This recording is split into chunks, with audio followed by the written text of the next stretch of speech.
बच्चों, आप सभी का स्वागत है मेरे YouTube चैनल पर। आज मैं आप लोग के सामने क्लास 12 का एक टॉपिक है फलन, उसे डिस्कस करने जा रहा हूं। इसके बाद मैं मैपिंग प्रतिचित्रण जो होता है उसे बताऊंगा और उनके प्रकारों के बारे में हम लोग क्या करेंगे, डिस्कशन करेंगे। तो चलिए स्टार्ट करते हैं। फलन क्या होता है, फंक्शन किसे कहते हैं। सबसे पहले हम लोग बेसिकली समझते हैं कि वास्तव में फंक्शन होता क्या है, फलन होता क्या है। तो देखिएगा, जो फलन होता है, फलन मतलब फंक्शन, ये हम लोग का क्या होता है। अगर मान लीजिए एक ऐसा संबंध दिया है, y इक्वल टू क्या दिया है हम लोग का, x का स्क्वायर दिया है, और हम लोग के पास x का वैल्यू दिया गया है। मान लीजिए x का वैल्यू कितना है, मान लो x का वैल्यू है 1 2 3 डैश डैश डैश, आगे इसी प्रकार से y बराबर एक्स स्क्वायर दिया है और x का वैल्यू दिया है 1 2 3 डैश डैश डैश, इसी प्रकार से। तो यदि हम लोग x का वैल्यू यहाँ रखते जाएं तो y बराबर हम लोग को मिलते जाएगा। जब x का मान यहाँ रखते जाएंगे तो y का वैल्यू मिलते जाएगा। जब यहाँ पर हम लोग 1 रखेंगे तो हम लोग को कितना मिलेगा, 1 का स्क्वायर 1 ही होता है। जब हम लोग यहाँ पर 2 रखेंगे तो यहाँ पर हम लोग को 2 का स्क्वायर कितना मिलेगा, 4 मिलेगा। जब यहाँ पर हम लोग 3 रखते हैं तो 3 का स्क्वायर कितना मिलेगा, हम लोग को 9 मिलेगा। इस प्रकार जब हम लोग 1 2 3 रखे तो y का वैल्यू 1 4 9 आया। मतलब ये हुआ कि जो y का मान है x के ऊपर निर्भर है। जैसे जैसे x का मान को चेंज करते जाएंगे y का मान भी क्या होगा, चेंज होता जाएगा। जैसे 1 रखे तो 1 आया, 2 रखे तो y का मान भी चेंज हो गया, 3 रखे तो y का मान चेंज हो गया। इसका अर्थ यह हुआ कि जैसे जैसे x का वैल्यू रखते गए y का मान चेंज होते गया। दूसरा चीज जो y है वह किस पर डिपेंडेंट है, x पर डिपेंडेंट है। तो हम लोग कहेंगे कि जो y है वह किसका फलन है, x का फलन है। मतलब y निर्भर है x पर, इसलिए हम लोग कहेंगे कि जो y है वह किसका फलन है, x का फलन है। जैसे जैसे x का मान रखते जाइएगा y का मान आते जाएगा। जब y का मान आते जाएगा तो y निर्भर किस पर है, x पर निर्भर है। इसका अर्थ यह हुआ कि जो y है डिपेंडेंट है x पर, मतलब y जो है x का फलन है, x का फलन है। जो जिस पर निर्भर रहता है वह क्या कहलाता है, फलन कहलाता है। मतलब जैसे कि y क्या कहलाएगा, x का फलन कहलाएगा। क्यों, क्योंकि वह x पर निर्भर है। अब हम लोग देखते हैं प्रतिचित्रण, मैपिंग देखते हैं आगे, और प्रतिचित्रण के प्रकार देखते हैं। इसके बाद हम लोग आगे कंटिन्यू करते जाएंगे।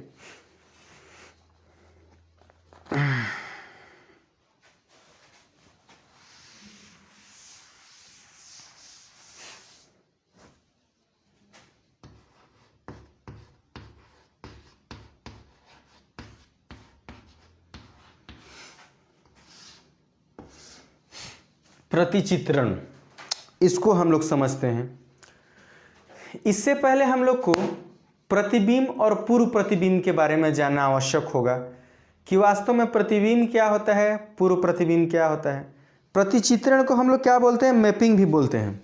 इसको हम लोग क्या बोलते हैं, मैपिंग।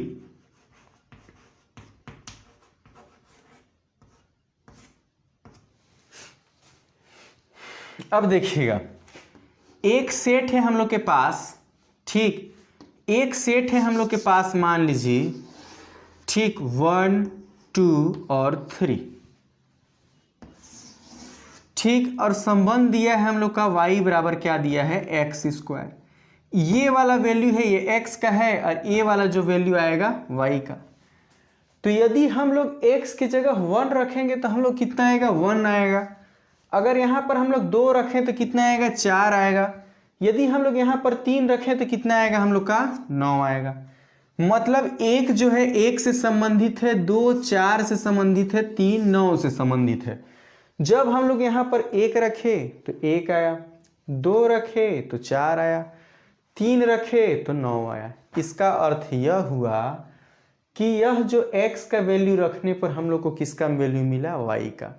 तो ये जो y का वैल्यू मिला है ना, यह क्या कहलाता है, इसका प्रतिबिंब कहलाएगा 1, 2 का प्रतिबिंब कहलाएगा 4, 3 का प्रतिबिंब कहलाएगा 9, और 9 का पूर्व प्रतिबिंब कहलाएगा 3, 4 का पूर्व प्रतिबिंब कहलाएगा 2, और 1 का पूर्व प्रतिबिंब क्या कहलाएगा, 1।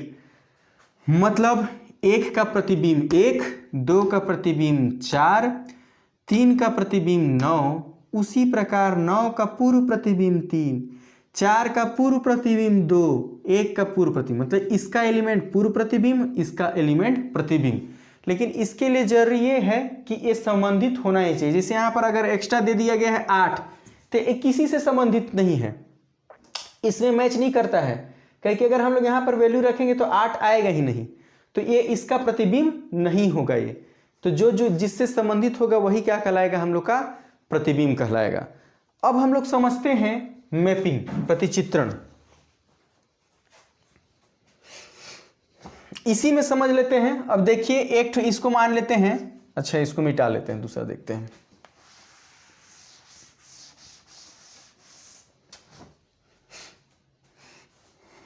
अब देखिएगा हम लोग के पास एक सेट है और यहां पर एक तो सेट है बी,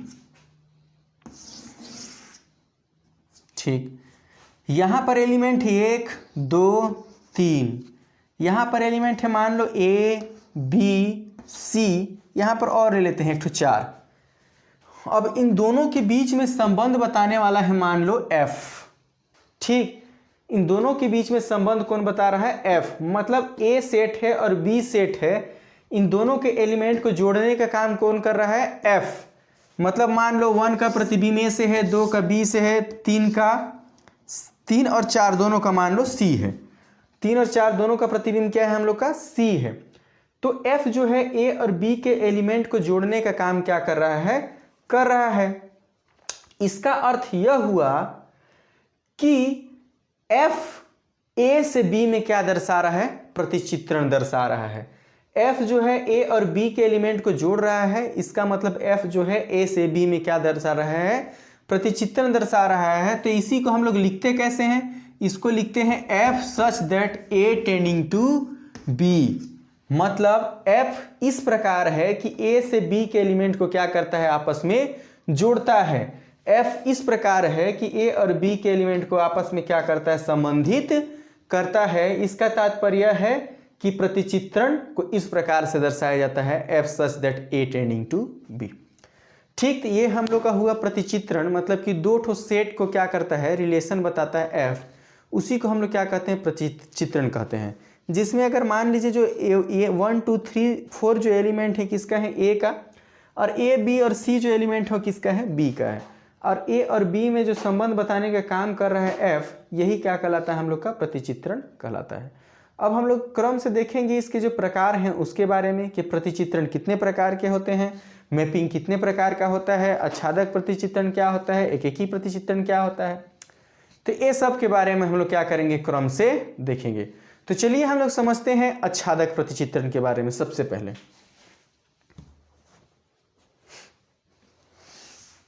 मान लीजिएगा कि एक ठो सेट है,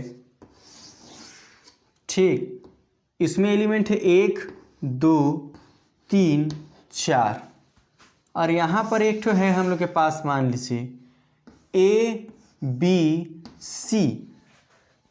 आच्छादक प्रतिचित्रण हम लोग देख रहे हैं, आच्छादक प्रतिचित्रण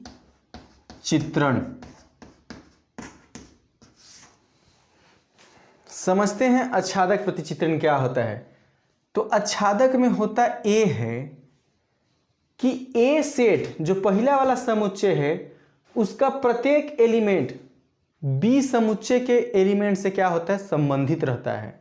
जैसे यदि ए है, एक है, तो इसका प्रतिबिंब क्या है, मान लो ए। मतलब हर एक एलिमेंट का प्रतिबिंब क्या होना चाहिए, मान लो ए सेट है ए और ये है बी, तो बी में ए के प्रत्येक एलिमेंट का क्या होना चाहिए, प्रतिबिंब होना चाहिए। मान लीजिए इसका प्रतिबिंब है बी, अब इन दोनों का प्रतिबिंब क्या है, मान लीजिए सी। तो इस प्रकार से देखें तो ए के सभी अवयवों का प्रतिबिंब बी में है, तो यह क्या कहलाएगा, आच्छादक प्रतिचित्रण कहलाएगा। बस एकेकी में फर्क ये होता है कि कभी भी जो बी का जो एलिमेंट होता है दो ठो का प्रतिबिंब नहीं हो सकता एकेकी में, लेकिन आच्छादक में हो सकता है। तो यह आच्छादक है। सी क्या है, दो ठो का प्रतिबिंब है, लेकिन एक एक ही रहता तो ऐसा नहीं होता, सिर्फ एक का संबंध एक से होता है। तो आच्छादक प्रतिचित्रण किसे कहते हैं? आच्छादक प्रतिचित्रण उस प्रतिचित्रण को कहते हैं जिसमें बी सेट में ए सेट के सभी अवयवों का प्रतिबिंब हो। बी सेट में ए सेट के सभी अवयवों का प्रतिबिंब होना चाहिए, तभी वह आच्छादक प्रतिचित्रण कहलाएगा। अब अगर हम लोग बोलेंगे जो एक एक ही प्रतिचित्रण होता है वह आच्छादक होता है कि नहीं, तो होता है। इसको इंग्लिश में बोलते हैं आच्छादक को ऑनटू या सर्जेक्टिव मैपिंग। इसको बोलते हैं हम लोग ऑनटू मैपिंग। ठीक, आच्छादक प्रतिचित्रण को क्या बोला जाता है? ऑनटू या सर्जेक्टिव मैपिंग। तो दूसरा एग्जाम्पल अगर हम लोग देखना चाहें तो ऐसे और देख सकते हैं आच्छादक प्रतिचित्रण का,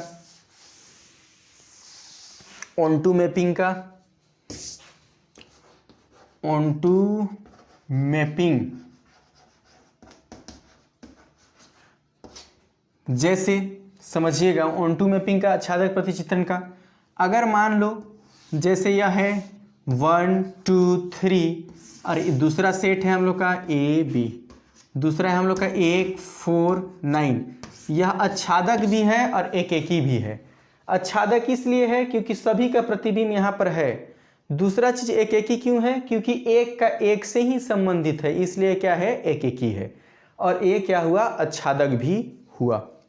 आगे हम लोग देखते हैं नेक्स्ट,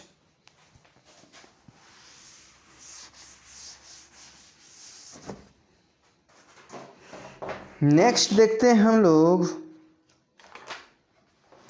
अंतःक्षेपी प्रतिचित्रण। क्या होता है अंतःक्षेपी प्रतिचित्रण?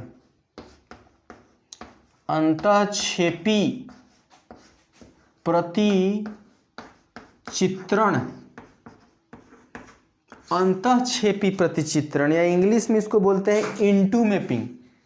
इंग्लिश में इसको बोला जाता है इनटू मैपिंग। ठीक, हम लोग देख रहे हैं प्रतिचित्रण जिसमें हम लोग देख रहे हैं कौन सा भी अंतःक्षेपी प्रतिचित्रण, या इसको हम लोग बोलते हैं इनटू मैपिंग। दूसरे बार में हम लोग देखे थे क्या? Onto mapping. अभी हम लोग देख रहे हैं इनटू मैपिंग। इनटू मैपिंग में क्या होता है? तो इनटू मैपिंग में होता ये है कि यदि मान लीजिए एक तो सेट है 1 2 3, दूसरा सेट है हम लोग का ए और बी, इसमें हम लोग का मान लो एक्स वाई जेड सी, जो भी मान लीजिए, सी भी मान लीजिए। तो इसमें होता यह है कि इसमें प्रत्येक का प्रतिबिंब तो होता है लेकिन एक तो खाली रहता है। इसमें अंतःक्षेपी में क्या रहता है? जो प्रतिबिंब वाला जो बी सेट होता है, मतलब कि जो सह डोमेन का जो एलिमेंट होता है, उसमें क्या होता है? एक ठो क्या होता है? खाली होता है। मतलब एक का प्रतिबिंब किसी से नहीं रहता है, मतलब किसी से भी इसका क्या होता है? जोड़ा नहीं रहता है, ये खाली रहता है। तो इसे हम लोग क्या कहते हैं? अंतःक्षेपी प्रतिचित्रण। मतलब ये तो है, ये है, बाकी इसमें क्या होना चाहिए? खाली होना चाहिए अंतःक्षेपी में। जैसे यहाँ पर क्या है? खाली है, तो यह क्या कहलाएगा? अंतःक्षेपी प्रतिचित्रण कहलाएगा। यदि इसको हम लोग जोड़ देते थे ये क्या कहलाता? अंतःक्षेपी प्रतिचित्रण नहीं कहलाता। अंतःक्षेपी प्रतिचित्रण किसे कहते हैं? तो जो सह डोमेन होता है उसका एक जो एलिमेंट होता है वह क्या होता है? किसी का भी प्रतिबिंब नहीं होता है। एक आध जो एलिमेंट होते हैं किसी का भी प्रतिबिंब नहीं होता है, तो यह क्या कहलाता है? हम लोग का अंतःक्षेपी प्रतिचित्रण कहलाता है। अब हम लोग देखते हैं आगे,